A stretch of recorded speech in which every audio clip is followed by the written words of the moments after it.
Hello everyone, welcome back to my channel, and today I'll review the second game of the tournament in Geraardsbergen I played, this time against someone who has no rating, because as you guys know I lost my first game, so this means I got paired against a lower rated opponent. And to be honest, I wasn't sure whether to review this game or not, but I mean, since I just decided to be like transparent about everything, I show you every single game, I'll also show you this one. The thing is, I played against an opponent who, I don't know how much experience he had, but it was clear that, I've been playing chess for such a long time now. So, and I have a lot of experience. But, I had to play against an opponent who was not really strong in the opening. I was better very quickly, and I was able to win a piece. So I also won't show you like the whole game. I will just show you till the point I was winning. So my opponent played an opening that I've never really seen before. This move is still relatively standard. After d4, I guess you can play d5, you can play e5.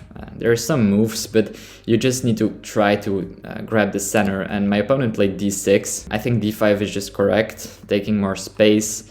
Knight to e5, f4, and already I have just much more space than my opponent.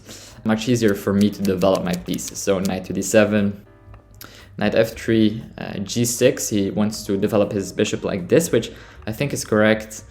Knight to c3, but it's just much easier for me to play this. So bishop to g7, bishop e3. Well, he played e5, which is the right idea, I think. So you kind of want to do this. The problem is that en passant is very strong. He has to take back, and now this bishop is attacking this pawn. So pretty quickly it's going down here. Queen e7, and I just castled.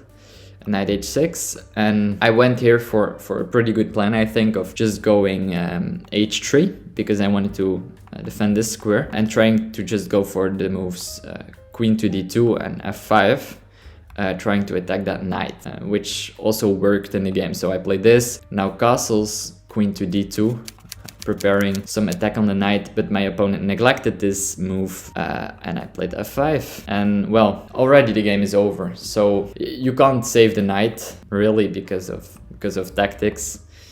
Yeah, this would be losing, nor can you really grab a pawn, because then I take here. This is what happened in the game. Some more moves were played. Actually, we played till mate.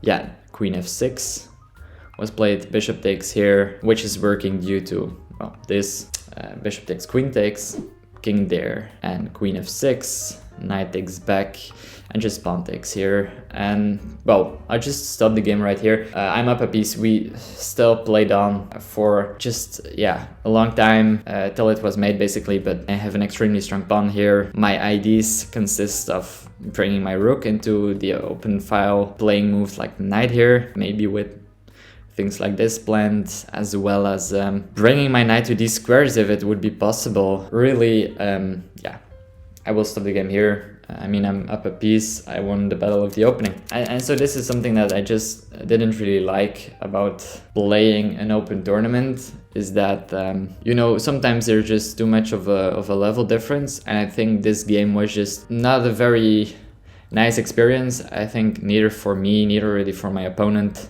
I guess that's why I'm more of a fan of having two categories, right? Like a minus 1800 section and a section that's above that level or something like that. Like it's split. Yeah, I personally think that makes more sense. This tournament was completely open. That's the thing, right? You have players who are unrated, who have just maybe a year of experience or 2 years. Yeah, if you're just playing chess, it's gonna be tough to play a tournament. And you have these masters in there as well, some masters playing there. For me, the rating difference is not that much, but if a master has to play against someone who has just like 1,000 rating, or who's unrated, it's kind of weird. But I guess it's also what makes the tournament nice, because if you're a strong unrated person and you have the chance to play against all these strong guys, it's very nice.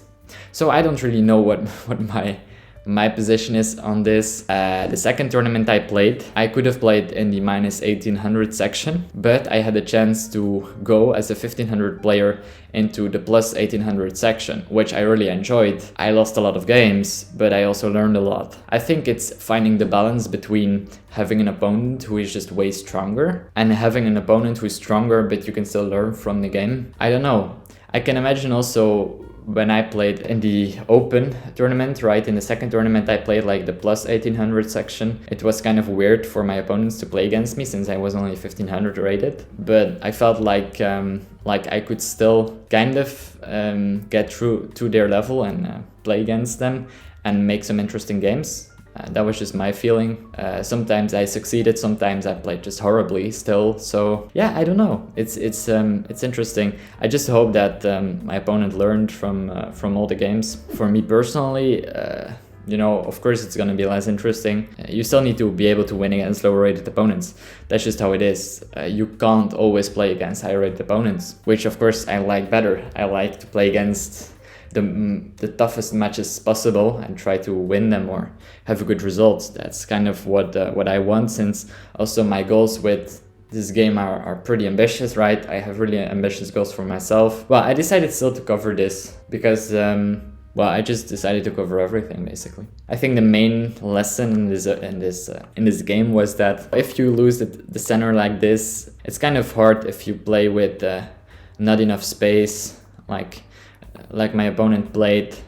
None of his pieces really are developed, while for me it's really easy to develop all of my pieces to like the best possible squares. Yeah, I guess the lesson here is that with a lot of space it's gonna be easier to play, and if you don't have enough room for your pieces, things can go wrong fairly quickly. So I think that's the lesson in this game. So I hope you guys enjoyed this video.